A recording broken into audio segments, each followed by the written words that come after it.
तो उस जगह पर 500 साल तक मुसलमान नमाजें पढ़े।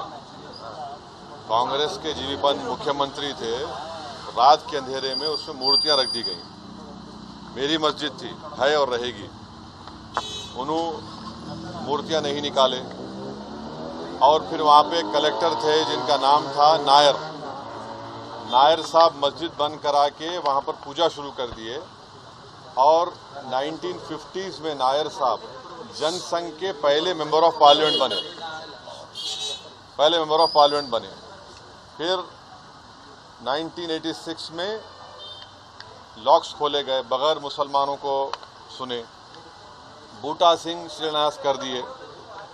6 दिसंबर 1992 को सुप्रीम कोर्ट को ये वादा करके बीजेपी संघ परिवार बाबरी मस्जिद को डिमोलिश कर दिए, शहीद कर दिए। और बीजेपी के पास ये मुद्दा कब आया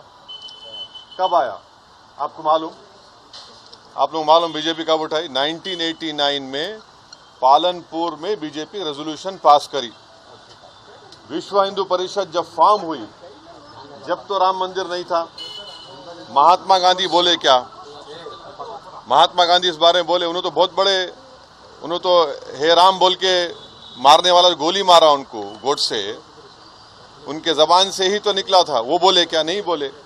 तो ये पूरा एक सिस्टमैटिक तरीके से भारत के मुसलमानों से ये बाबरी मस्जिद को छीन लिया गया। सुप्रीम कोर्ट का यकीनन फैसला है। सुप्रीम कोर्ट हमारे मुल्क की आखिरी एपेक्स कोर्ट है। टाइटल सूट था, तो टाइटल सूट में सुप्रीम कोर्ट ने ये कह दिया कि फेथ की बुनियाद पर हम ये जगह मुसलमानों को नहीं दे सकते। सुप्रीम कोर्ट ये भी कह दिया कि वहाँ पर मंदिर को तोड़कर मस्जिद नहीं बनाई गई। ये सुप्रीम कोर्ट ने कहा उस जजमेंट में। और मैंने सुप्रीम कोर्ट के जजमेंट आने के बाद ये रिएक्शन आपको मीडिया को दिया था कि एक सुप्रीम कोर्ट के रिटायर्ड चीफ जस्टिस थे, उनका नाम जस्टिस JS वर्मा नाम था। उन्होंने सुप्रीम कोर्ट के बारे में कहा था कि supreme court is supreme but not infallible. ये उन्होंने कहा था, मैं फिर से कह रहा हूँ। और मैंने उस वक्त ये कहा था कि ये जजमेंट आने के बाद ऐसे कई मुद्दे खुल जाएंगे, जिसको अंग्रेजी में बोलते हैं Pandora box will be open. और आज आप देख रहे हैं कि हर जगह पर संघ परिवार जाकर ये बोलता है कि नहीं, यहाँ पर मस्जिद नहीं थी। ये मेरा मानना है, ये मेरा बोलना है, हम ये बोल रहे हैं। अगर जीबी पंत मूर्तियां हटा देते तो क्या आज ये दिन देखना पड़ता हमारे को? अगर 1986 में ताले नहीं खोले जाते तो क्या आज ये दिन आता? क्या अगर 6 दिसंबर को बाबरी मस्जिद डिमोलिशन नहीं होता तो क्या ये दिन देखना पड़ता? ये सवाल है हमारे, इसका जवाब कोई दे ही नहीं रहा है।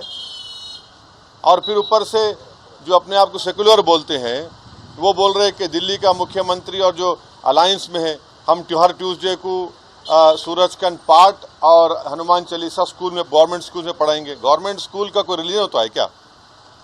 हाँ, अभी तो सबका झगड़ा चल रहा है। क्या झगड़ा है ये? झगड़ा क्या है? अगर मोदी नहीं रहते तो हम भी चले जाते।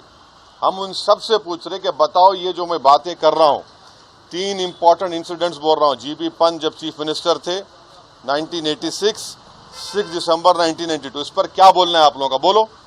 कोई नहीं बोलता। इसलिए नहीं बोलता क्योंकि सबको मेजॉरिटी कम्युनिटी के वोट्स को हासिल करने का झगड़ा है। और नरेंद्र मोदी ये काम करके मेजॉरिटी वोट्स को कंसोलिडेट करना चाहते हैं। और इससे एक पैगाम दे रहे हैं भारत के मुसलमानों के कि आपका भारत की पॉलिटिक्स में आपका क्या मुकाम है। आप